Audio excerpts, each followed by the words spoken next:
মাননীয় প্রধানমন্ত্রী বা মাননীয় স্বরাষ্ট্রমন্ত্রী তো সারা বছরই আসেন। এটার সাথে ইলেকশনের কোনো সম্পর্ক নেই, আর ইলেকশনের সময় তো অবশ্যই আসবেন। মাননীয় প্রধানমন্ত্রী মাননীয় গৃহমন্ত্রী পশ্চিমবঙ্গে আসতে পারবে না? তার জন্য কি ইলেকশন দরকার হয়?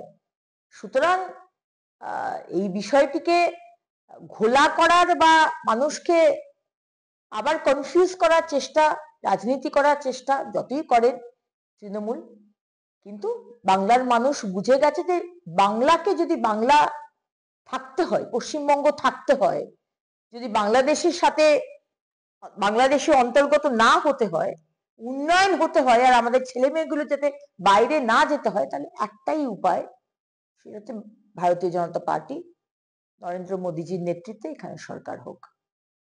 আছে না টিপ অফ দ্য আইসবার্গ, এটা তো জাস্ট দেখানো হচ্ছে।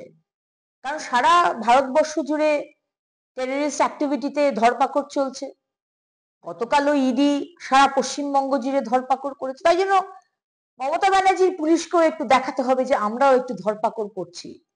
এই যেটা ধরছে এটাই দেখবেন আবার কনফিসকেট করে ইলেকশনের সময় সাধারণ মানুষের উপর, বিজেপির কর্মী সমর্থকদের উপর ব্যবহার করা হবে। এটা হচ্ছে লোক দেখানো।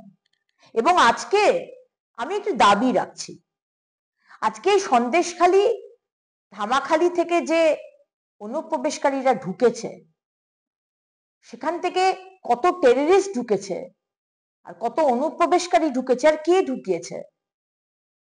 মমতা ব্যানার্জির কোলের ভাই শেখ শাহজাহান। সেই জন্যই মমতা ব্যানার্জি আপনি এত ডেসপারেট ছিলেন শেখ শাহজাহানকে বাঁচাতে। আমি দাবি রাখছি এই মঞ্চ থেকে যে রাজ্য সরকার একটা তদন্ত করুক, ওই ধামাখালি থেকে কত অনুপ্রবেশকারী আর টেররিস্টরা ঢুকেছে, এটার একটা তদন্ত হওয়া দরকার। দাঁড়িয়ে থাকা গাড়ি থেকে বিস্ফোরণ হবে এটা বড় জিনিস নয়। কলকাতা পুরসভা, মমতা ব্যানার্জি আপনার সরকার, আপনার পুরসভা আজকে পশ্চিমবঙ্গের মধ্যে হাজার হাজার লক্ষ লক্ষ অনুপ্রবেশকারীদের ঢুকিয়েছেন। আজকে আনসারুল বাংলা, আল কায়দা, আইসিস বিভিন্ন জায়গায় জঙ্গিরা হেড অফিস বানিয়েছে। মমতা ব্যানার্জি আপনি পুলিশ মন্ত্রী, মুখ্যমন্ত্রী, স্বরাষ্ট্রমন্ত্রী হয়েও আপনার পুলিশ ধরতে পারে না। আসাম পুলিশ, দিল্লি পুলিশ এসে ধরে, এনআইএ এসে ধরে, আর আপনি বলছেন যে দাঁড়িয়ে থাকা গাড়িগুলো থেকে বোম ব্লাস্ট হতে পারে। আপনার মেয়র সাহেব বলছেন। আপনাদের তো পলিসির কোনো ঠিক নেই, আজকে একটা কথা বলেন, কালকে একটা বলেন। আপনি বললেন ফুটপাতে যে হকাররা বসে রয়েছে তাদেরকে তুলতে হবে, আবার 15 দিনের মধ্যে ব্যাক টু প্যাভিলিয়ন।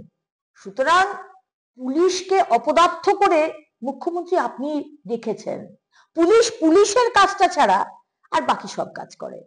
পুলিশের কাজটা করা, চোর ধরা, টেররিস্ট ধরা, গুন্ডাদের ধরা, শুধু এই কাজটা বাদ দিয়ে বাকি যে কাজ, তোলা তোলা, সিন্ডিকেট চালানো, তৃণমূলের গোষ্ঠী কোন্দল মেটানো, এগুলোতে তারা ব্যস্ত থাকে।